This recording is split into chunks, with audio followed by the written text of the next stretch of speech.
Olá, vocês, eu sou o Flávio do Legends Modo Carreira e hoje a gente vai falar sobre duplas de jogadores que atuaram ali juntos no mesmo clube e que muito provavelmente você não sabia, você não fazia ideia, cara. É um tema batido até, né? É clichê, você já deve ter visto aí em outros lugares, mas eu tentei dar uma diferenciada, não é mesmo? Até porque tem duplas de caras assim que a gente até já sabe que jogou junto de tão citado, né? Por exemplo, Dani Alves e Sérgio Ramos lá no Sevilha, tem o Piqué e o CR7, enfim, várias outras aí que já tá bem batido. Então não é um tema assim muito difícil para mim, modéstia à parte, porque pesquisando ali a história dos jogadores, eu vou vendo ali os elencos que os times tinham e tal, vou só ali mais por curiosidade mesmo, né? Acabou que eu fui anotando e, cara, tem uns assim que são bem bizarros, alguns crossovers que com certeza você não fazia ideia. Então, bora pro vídeo, vem comigo! A primeira dupla é Edgar Davids e Luizito Soares. Os dois jogaram juntos no Ajax na temporada de 2007-2008. O Soares era moleque, ainda era jovem, tinha saído lá do Nacional do Uruguai, jogou no Groningen também da Holanda e foi contratado então pelo Ajax devido ao seu destaque, né, nesses clubes. Já o Davids estava num estágio completamente diferente da carreira dele. Então ele já estava ali meio que para se aposentar em final de carreira e tal, já tinha feito história no próprio Ajax, inclusive, tinha sido campeão de tudo lá, ganhou Liga dos Campeões, campeonato holandês e tal. E nessa temporada aí em questão, a temporada de 7-8, o Ajax conseguiu um título, que foi o da Supercopa da Holanda e acabou sendo o vice do campeonato holandês. O Soares, o destino dele, né, foi o Liverpool. Ali no começo de 2010, ele se transferiu para o Liverpool, fez história lá, depois para o Barcelona e tal, e atualmente joga no Atlético de Madrid. E o Davids ficou apenas até 2008 mesmo no clube, quando aí ele encerrou de vez a sua trajetória brilhante, né, vitoriosa aí no time do Ajax. Então tá aí, um cara jovem ali, inexperiente ainda, Luizito Soares, mas cheio de gás. E o Davids, que era um volante de marcação, aquele volante pitbull mesmo, que era o apelido dele, né? Já não tinha mais aquele fôlego, aquela pegada toda, mas foi um cracaço aí do futebol holandês, o Davids. A próxima dupla é Edilson Capetinha e Cláudio Canidia, o brasileiro e o argentino. Eles atuaram juntos no Benfica na temporada de 94 e 95. Ambos chegaram lá por empréstimo e ambos também não deixaram saudades lá no torcedor benfiquista. Enquanto Edilson veio do Palmeiras, estava arrebentando, foi campeão brasileiro em 93, 94, lá com aquele timaço do Palmeiras, e aí foi emprestado para a equipe do Benfica, que também tinha parceria ali com a Parmalat e tal. E o Canidia não, o Canidia estava na Roma, tinha jogado já na Atalanta, mas estava na Roma, teve problemas ali com doping, já começava ali a acusar os seus problemas, né, de fato ali com drogas e tal. Então ele acabou sendo emprestado pela Roma para ganhar ali novos ares na carreira dele e atuou nessa temporada aí na equipe do Benfica. E ambos foram embora em 95 mesmo. O Canidia foi negociado com o time do Boca Juniors, né, nem chegou a retornar do empréstimo para Roma, enquanto Edilson voltou para o Palmeiras e depois foi fazer ali a carreira dele no futebol japonês, atuou no Corinthians, enfim, teve ali uma carreira bastante longa aí, o Capetinha. Então duas figuras até um tanto quanto polêmicas, né, dois personagens assim bastante exóticos do futebol. Então tá aí, Cláudio Canidia e Edilson Capetinha. A próxima dupla é Ariel Ortega, El Burrito, argentino, e o Washington, cara, o brasileiro. Mais uma dupla aí de brasileiro e argentino, coração valente, Washington, né? Eles que trilharam ali trajetórias completamente diferentes no mundo da bola, porque veja só, o Ortega surgiu no time do River Plate como um craque de bola, o substituto do Maradona, mais um, né, dentre vários aí que a gente teve ao longo dos anos.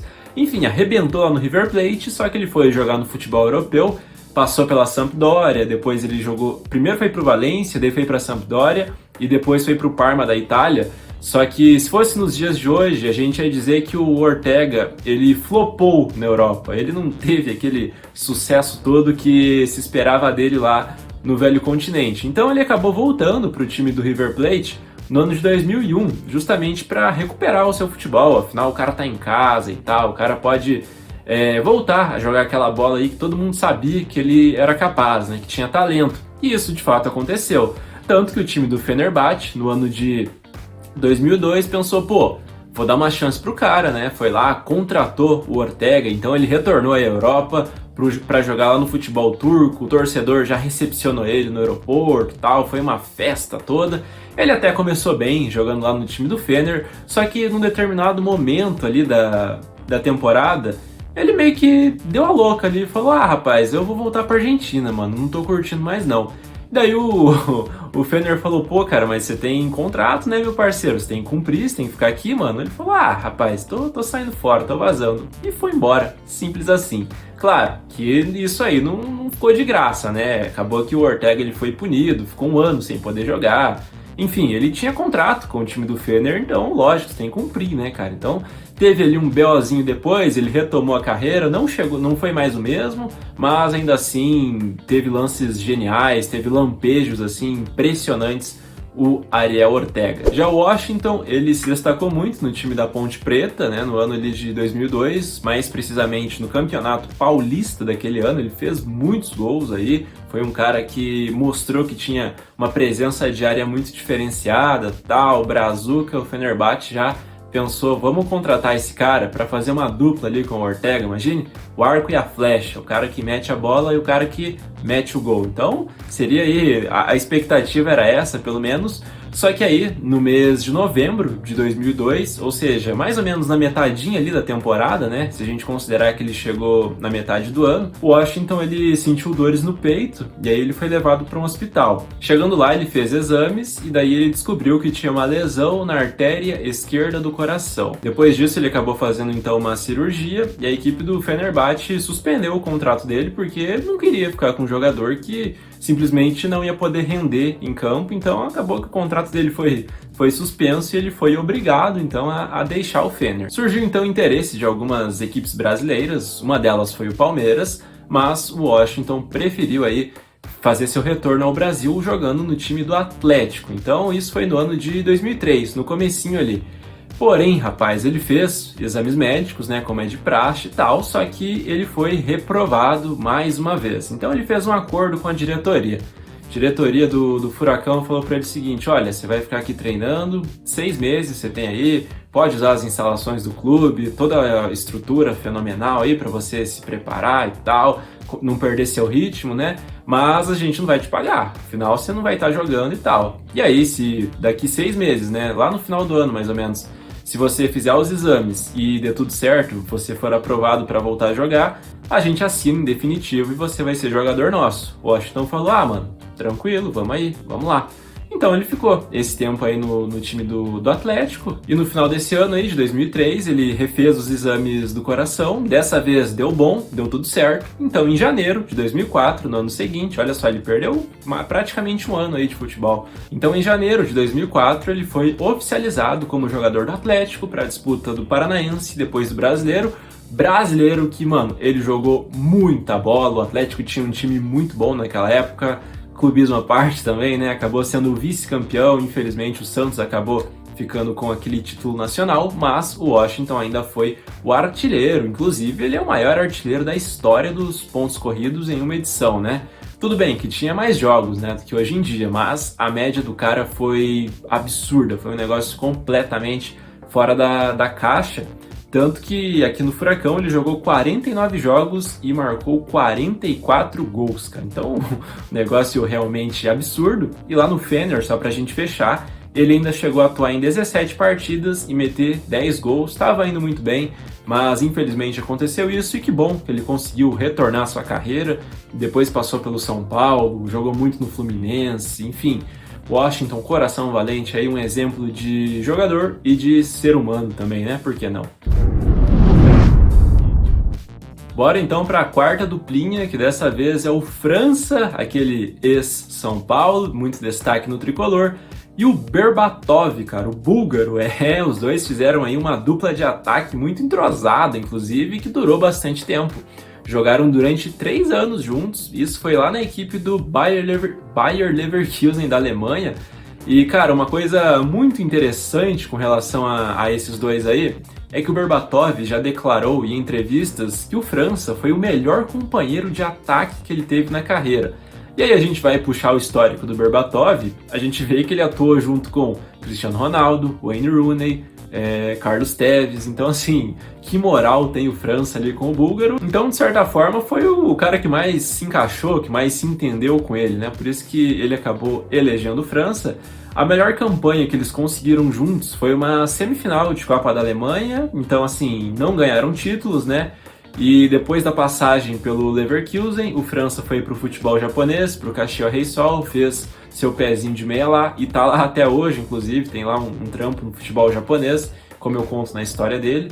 E temos também o Berbatov, que só parou de jogar no ano de 2018, então o Berbatov continuou jogando por muito mais tempo ainda aí, o búlgaro, que era bom atacante, inclusive, né? O França também, características diferentes de centroavantes, mas bota aí nos comentários quem você acha que jogou mais bola, se foi o França ou se foi o Berbatov. Eu acho que a gente vai ter uma unanimidade aí, né, dizendo que foi o França, obviamente, mas vai ser curioso, então bota aí. A nossa dupla de número 5 é composta por El Loco Abreu e Ronaldinho Gaúcho, o Bruxo. Esse rolê extremamente aleatório aconteceu no ano de 1998, lá no Grêmio, ano que o Ronaldinho debutou para o futebol profissional, foi o primeiro ano aí de carreira desse grande craque aí do nosso futebol. O treinador desse time aí era o Celso Roth, e o Grêmio foi um dos 347 clubes que o Louco Abreu jogou. E, cara, recentemente eu tava vendo uma entrevista dele, que ele meteu a mala, disse que o Ronaldinho era reserva dele naquela época lá, que o Ronaldinho entrava quando os adversários já estavam cansados e tal, porque, né, a gente sabe, aquele estilo rabisqueiro dele, de ir pra dentro da marcação. O Louco Abreu foi embora nesse ano mesmo aí, de 98, ele tava por empréstimo, e o Ronaldinho ficou no Grêmio até o ano de 2001, quando ele deixou o clube para jogar no Paris Saint-Germain. Foi uma transferência bastante conturbada ali no sentido financeiro, principalmente, e o Ronaldinho saiu do Grêmio então. E os dois, o Ronaldinho e o Louco Abreu, mantiveram uma relação ali de respeito até, de amizade, eu diria. Se enfrentaram algumas vezes, Ronaldinho pelo Brasil, Louco Abreu pelo Uruguai, e no Carioca também, né? Quando o Louco Abreu jogou pelo Botafogo e o Ronaldinho jogou pelo Flamengo, né? Então tiveram aí essas rivalidades também aí, essa dupla. Bom, eu disse que eram 5 duplas, tá aí no título, tal, você viu aí que são 5, mas eu menti, porque eu preparei uma bônus aí também envolvendo o Louco Abreu. É uma extensão, então acho que tudo bem, não ludibriei ninguém. E, cara, ele jogou junto, sabe com quem? Com Guardiola, mano. Guardiola, hoje treinador do time do Manchester City, multicampeão por Barcelona e Bayern de Munique. Eles fizeram essa parceria aí no ano de 2005 e 2006, lá no Dourados do México. O Guardiola chegou na metade da temporada, chegou no dia 1º de janeiro de 2006 para disputar ali a parte final, mas infelizmente ele não conseguiu ter vida longa no clube, até porque ele sofreu muitas lesões, já havia sofrido aí ao longo da carreira com contusões, só que aí a idade pesou também e tal, então ele acabou que parou de jogar futebol. Foi o último clube da carreira do jogador Guardiola, né? Isso no ano de 2006, ele fez apenas 10 partidas com a camisa do Dourados. Mas uma coisa que é interessante é que esse tempo todo no departamento médico fez com que ele começasse a estudar mais futebol, né? Ele já era um líder dentro do campo, jogando pelo Barcelona, viveu seu auge, ganhou Champions lá em 92 e tal, só que essa especificação ele começou a ter justamente lá no Dourados, quando ele começou a estudar mesmo ali o futebol, dava orientações para os companheiros, falava, olha, vai por aqui, não, vai por esse lado, tal, assim, assado. Como a gente vê hoje, né? Um cara que foi se desenvolvendo e hoje é um monstro de técnico e acabou jogando junto aí com o Louco Abreu. Ambos também têm uma relação bacana, segundo o Louco Abreu, até hoje. Enfim, se você gostou desse vídeo, eu peço que você comente aí, se você quiser uma parte 2 aí pra gente falar de mais duplas aí, de jogadores que atuaram juntos aí, curiosas, até meio bizarras, comenta aí que eu posso fazer. Comenta também qual que você achou mais aleatória, que você realmente não sabia de fato. E muito obrigado por ter assistido até aqui. Obrigado pelo clique, pelo acesso. Semana que vem tamo aqui de novo com um vídeo inédito. Então até a próxima e falou!